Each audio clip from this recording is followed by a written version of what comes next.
শোনেন, আপনারা যে মিডিয়াতে যেটা দেখেন বা আসে বা আপনারা দেখান যে রাজনৈতিক দলগুলোর মধ্যে কথার আপনার ছড়াছড়ি, এইদিকে কখনো পক্ষে কথা বিপক্ষের কথা বকাবকি, এগুলো না, এগুলো তো রাজনীতির একটা থাকবেই। রাজনীতি মানেই হচ্ছে প্রতিপক্ষকে ঘায়েল করার চেষ্টা করা, কথা দিয়ে ঘায়েল করার চেষ্টা করা এবং নিজেরটাকে এস্টাবলিশ করার চেষ্টা করা।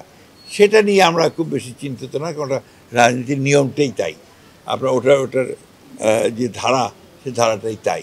সুতরাং এটা থাকবে, এর থেকেই আপনার রাজনীতি এগুবে। রাজনীতি থাকলেই দেশের জন্য মঙ্গল, এই কথাবার্তার মধ্য দিয়েই। গণতন্ত্র মানেই হচ্ছে শত ফুল ফুটতে দিতে হবে আপনাকে, গণতন্ত্র মানেই হচ্ছে সকলকে কথা বলতে দিতে হবে, গণতন্ত্র মানে হচ্ছে প্রত্যেকের কথা শুনতে হবে।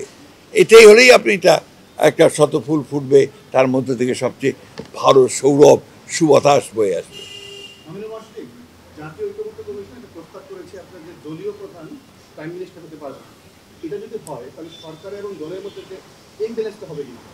এটা একটা প্রস্তাব, তাদের এটা আলোচনা হচ্ছে, আলোচনার মধ্যে দিয়ে আসবে। আমরা আমাদের মত দিয়েছি, অন্যান্য দলগুলো দিয়েছে, এখন দেখা যাক আলোচনার মধ্যে দিয়ে কোনটা প্রতিষ্ঠিত হয়। আমরা দেখছি দুর্ঘটনা, তারাও দুর্ঘটনা দেখছি। এটা দুর্ঘটনা ছাড়া আর কিছু হতে পারে না, কারণ আমি যতদূর শুনেছি, আমি কোনো বিশারদ নই, বিশেষজ্ঞ নই, আমি শুনেছি যে এটা একদম আপনার একটা এই এয়ারক্রাফটটা এটা ওদের ট্রেনিংয়ের জন্য এয়ারক্রাফট। আমি জানি না, আমি বলতে পারবো না। অনেকে বলছে নাকি আগেও দু একটা দুর্ঘটনা ঘটতে পারে, I don't know. Shea butter ও ভিটামিন ই সমৃদ্ধ লিলি হালাল বিউটি সোপ, তারুণ্যময় উজ্জ্বল ত্বকের জন্য। But the pilot, young pilot, এটা তার সোলো ফ্লাইট ছিল, অর্থাৎ তার ট্রেনিংয়ের শেষ পর্যায়ে তাকে একা ফ্লাইটটা নিতে হবে। এখানে সামথিং ওয়াজ রং, রং যেতেই পারে, এটা হতেই পারে, but he tried is best.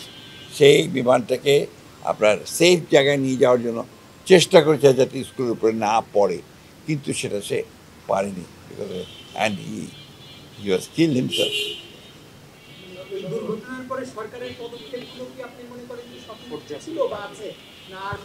না, কিছু কিছু জায়গায় হয়তো তাদের অভিজ্ঞতার কারণে কিছু আপনার ল্যাপসেস ছিল, এটা আমি মনে করি সম্পূর্ণ অভিজ্ঞতার ব্যাপার। এই সরকারের সবচেয়ে বড় সমস্যাটা কোথায় জানেন?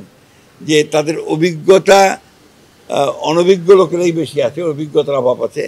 আর কিছু কিছু মানুষের মধ্যে একটা সমস্যা আছে কি, যে তাদের ইগো কাজ করে।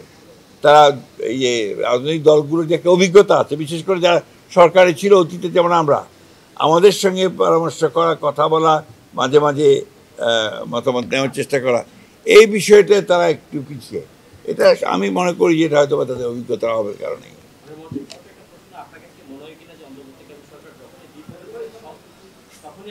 আমি সেটা বলবো না।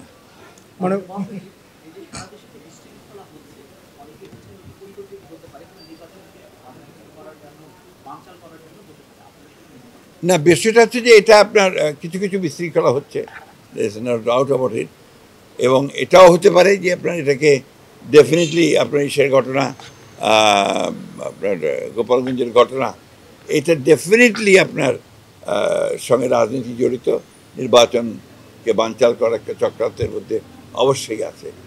আর আপনার এই যে সেক্রেটারিয়েটে ঢুকে পড়া এবং সেখানে আপনার কয়েকজন আপনার ফ্যাসিস্টদের লোকজনকেও আপনার আটক করা দেখা, বোঝা যাচ্ছে যে তাদের কিছু কিছু সমস্যা তৈরি করার চেষ্টা এখানে আছে। তো এটা কখনোই পারবে না। বাংলাদেশের মানুষ অত্যন্ত সজাগ এবং সচেতন আছে, তারা সমস্ত প্রচেষ্টাকে, সমস্ত চক্রান্তকে তারা নস্যাৎ করে দেবে। মানে মহাসচিব, ফেব্রুয়ারিতে যে নির্বাচনের টার্গেট, সেই টার্গেট মতো কি সরকার এগুচ্ছে কিনা? আমি তো দেখছি এগুচ্ছে। Thank you.